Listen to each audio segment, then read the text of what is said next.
is already being populated by machines and people are being squeezed out. So what happens to all those people who were working in factories? Surely they can go and become hairdressers or fund managers or presenters or writers of books or something like that. Well, there isn't enough room for all those people to be hairdressers and masseuses and tourist reps and so forth.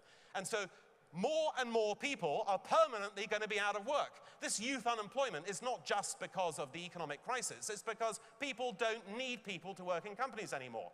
The labor force participation rate in the United States is falling every year because there isn't the room for these people.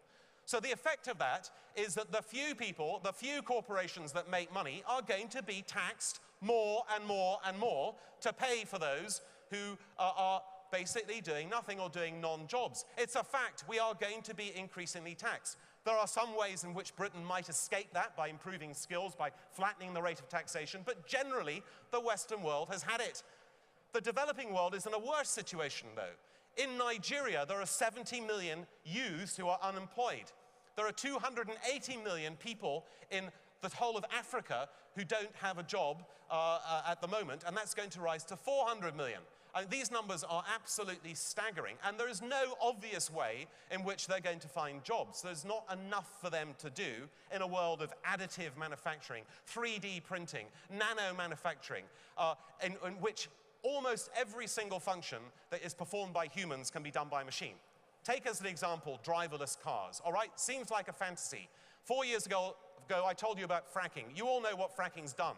I'm telling you that driverless cars will be here within 10 to 15 years. They will be very safe, much safer than us driving ourselves around, and they will be ubiquitous. We will not therefore need car insurance. We won't need chauffeurs. We won't need bus drivers. We won't need taxi drivers. All of that is change on a machine-led way.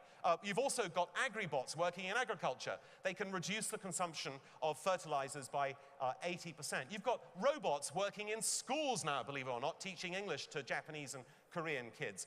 You're going to have service robots in the home. The old people who are currently cared for by carers will be looked after by their friendly robot. It's all going to happen. There are robot prison guards in Korea, okay? Almost everything that we do will be done by machine, therefore leading to wide-scale redundancy. Now, this is a theme I'm just developing, and as I said, I am going to write a book about it, and I think it will have some investment consequences for all of us in the next 10 or 20 years.